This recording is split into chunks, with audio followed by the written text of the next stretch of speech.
Kayleigh McEnany gives journalists a valuable lesson in being good at their jobs. China threatens Cold War, and Hillary Clinton forgets the point of Memorial Day.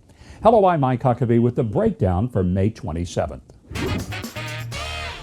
Now, I've reported at length on the gross injustices committed against Michael Flynn, and it seems that every day new evidence is revealed demonstrating the lengths to which the Obama administration went to find dirt on the Trump campaign.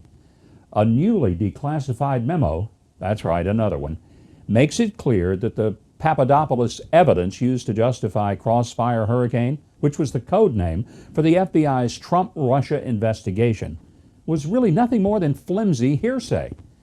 They had to be looking for any pretext they could put together. Since they had no evidence of criminality, they turned to Australian Ambassador Alexandra Downer's suggestion that Trump campaign advisor George Papadopoulos might be talking with Russia on the release of Hillary's emails. As John Solomon of Just the News writes, Downer had heard the information about the Russians during a bar conversation in May of 2016 from Papadopoulos, who had heard it 2 months earlier from a European professor who had heard it from Russians, allegedly. The investigation, he says, was opened based on a third-hand suggestion of wrongdoing and the thinnest of suspicions that illegal foreign lobbying had occurred. Now, it's clear from the memo that the criminal basis for opening Hurricane was suspected violations of the Foreign Agents Registration Act, known as FARA. But the memo doesn't mention a single incidence of violating FARA. Then you've got Susan Rice's recently declassified memo, yet another one. That comes from January 20th, 2017, which you may remember was the very day President Trump took office. That couldn't be a more obvious backfilling of the Flynn investigation methods. In this memo, Rice said that then President Obama emphasized that everything the FBI did regarding the matter be, quote, by the book, end quote. Naturally, nothing was done by the books, not even close. And a more obvious case of covering your trail hasn't existed since Hillary met BleachBit. But it does get better, because the Rice team confirmed that the memo had been written at the direction of White House counsel, and one might presume President Obama.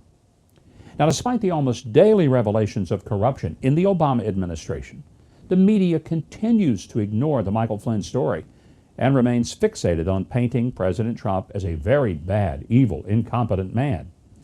Well, White House Press Secretary Kayleigh McEnany had had enough of their lack of curiosity, and she decided to remind them what journalistic integrity really looks like.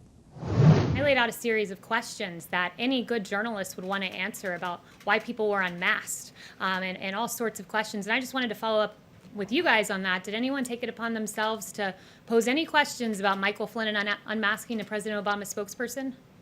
Oh, not a single journalist has posed that question. Okay. Why did the Obama administration use opposition research funded by a political organization and filled with foreign dirt to surveil members of the Trump campaign? Number 2, why was Lieutenant General Michael Flynn unmasked? Not by the intel community entirely, but by Obama's chief of staff, by the former Vice President Joe Biden, by Susan Rice, by the Treasury Secretary. Why was Flynn's identity leaked in a criminal act? It is a criminal act to leak the identity of Michael Flynn to the press, but it happened.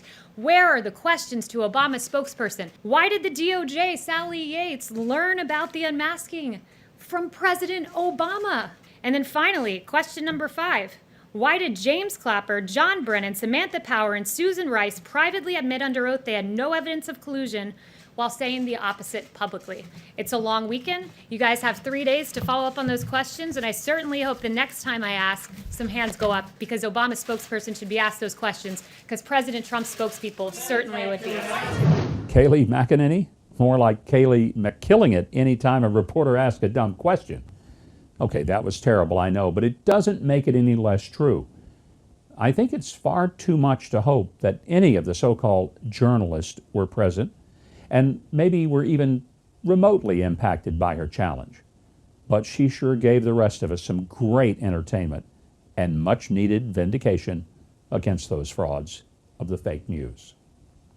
Hey, speaking of frauds, a Chinese official recently issued a statement criticizing the U.S. and President Trump for his harsh words against their oh so benevolent country, and went so far as to offer a veiled threat. But before I get to that, please consider subscribing to the channel below and hitting the notification bell if you're enjoying the content. And I'm sure you are. Well, as I was saying, the same country that brought you multiple pandemics in the 21st century and the communist regime that accused the U.S. military of bringing coronavirus to their land, here comes their latest threat to the United States, Cold War. According to the Bangkok Post on May 24th, Chinese Foreign Minister Wang Yi warned the United States that should we continue to criticize them for their role in the coronavirus pandemic, we could be pushed to the brink of a new Cold War. The Bangkok Press reports this. Keeping up with the worsening war of words with Washington over the pandemic and a Beijing move to tighten control over Hong Kong, Wang Yi said the United States had been infected by a political virus, compelling figures there to continually attack China. During a press conference at China's week-long annual parliamentary session, Wang told reporters, "It has come to our attention that some political forces in the U.S. are taking China-U.S. relations hostage and pushing our two countries to the brink of a new Cold War." Wang Yi continued on with many other insults and slights, cloaked in the flowery language of peace and concern for human life. But their treatment of the citizens of Wuhan and Hong Kong, among their many other atrocities, leaves no room to doubt that the Chinese Communist regime cares about one thing only: power, raw power.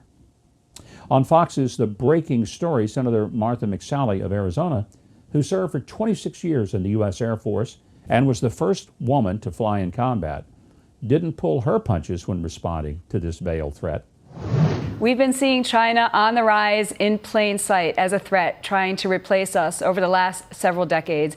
They are a threat, and I think the world is waking up to that with what's happening in Hong Kong, with them unleashing the coronavirus. You listen to that quote. I mean, generally, I don't trust what a communist says. We still don't know where the virus came from, is the whole point. Because of their cover-up, they need to be held accountable.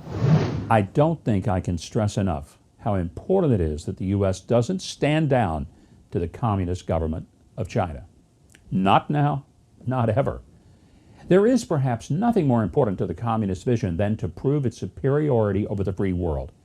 And with the technological balance of power tilting ever toward China, it's more important than ever that we remain established as a force for China to reckon with at the negotiating table. It's times like these when I'm particularly glad that we do have a man like President Trump in the White House.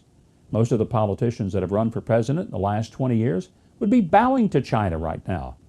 That method of peacekeeping didn't work for Neville Chamberlain preceding World War II, and it sure won't work with China today. By the way, we plan to have Senator McSally on our show this weekend if you'd like to hear more from her, so be sure to check in on Saturday.